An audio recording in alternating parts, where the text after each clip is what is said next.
In recognizing a communist, physical appearance counts for nothing.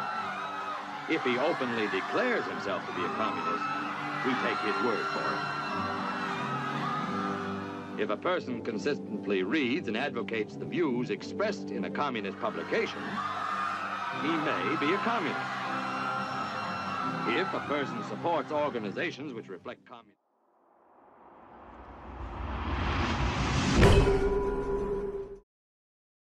the United States policy was using many strategies to prevent the spread of communism worldwide. Containment is one of the strategies they used.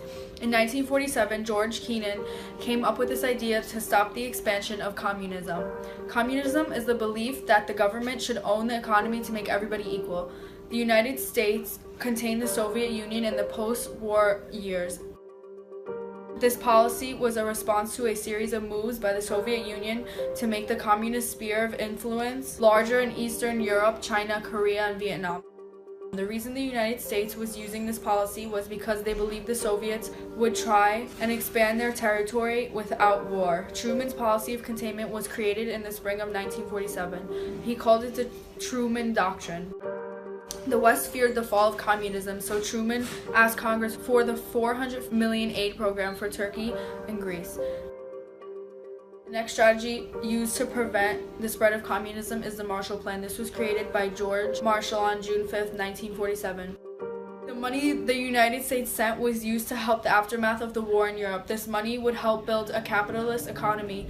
Overall, Europe received $13 billion of our help in over 4 years. Western Europe took the money and recovered.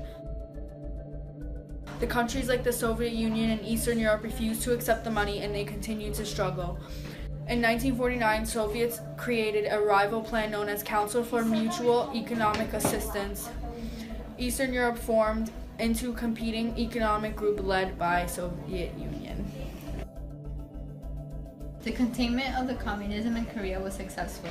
The end of the Korean War proves that the fact that America's policy of containing communism was successful. The containment policy helped Greece and Turkey resist an overthrow of the existing form of government by giving them a financial aid needed. The strategy of containment was the Marshall Plan. It was created to aid Europe and parts of Asia by giving them economic support to help them grow a strong enough economy to resist the advances of the Soviet Union and prevent the spread of communism.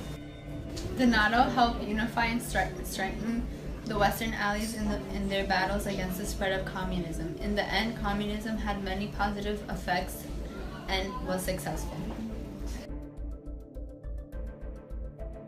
Therefore, we can say that the containment policy was successful since the Korean War demonstrated that the will of the United States to do everything possible to prevent the proliferation of communism around the globe. The US had rearmed and become a world power after this.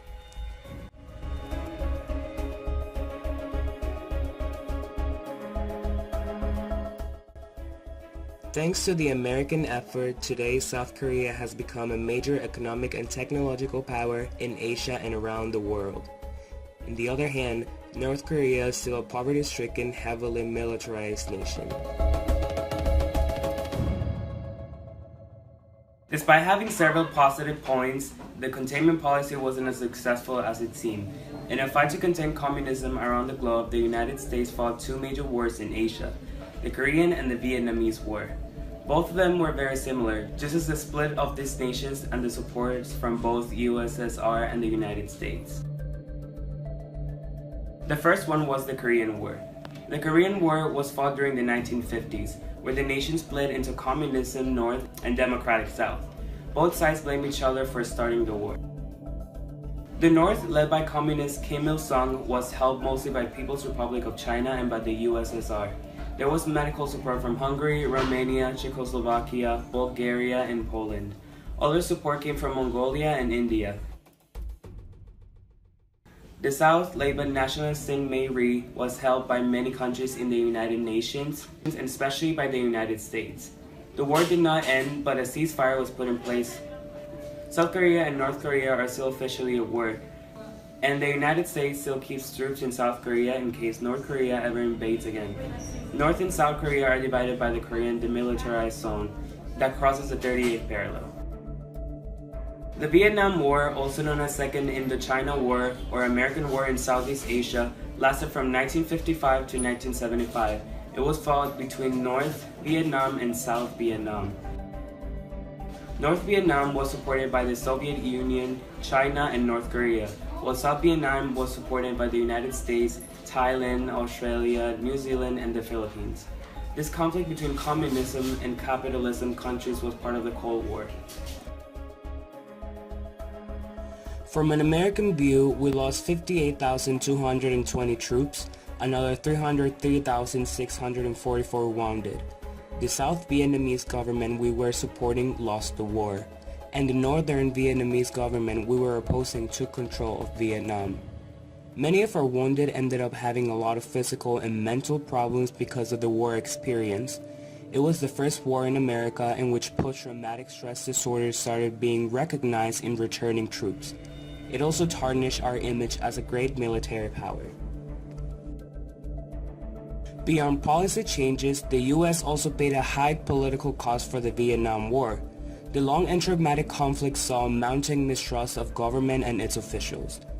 A chain of unexpected events starting in mid-1960s, such as the way President Johnson obtained the Gulf of Tonkin resolution to send troops to Vietnam, revelations of secret bombings of Cambodia, the My Lai massacre, and Kent State tragedy under Nixon administration put America into a crisis of confidence and faith.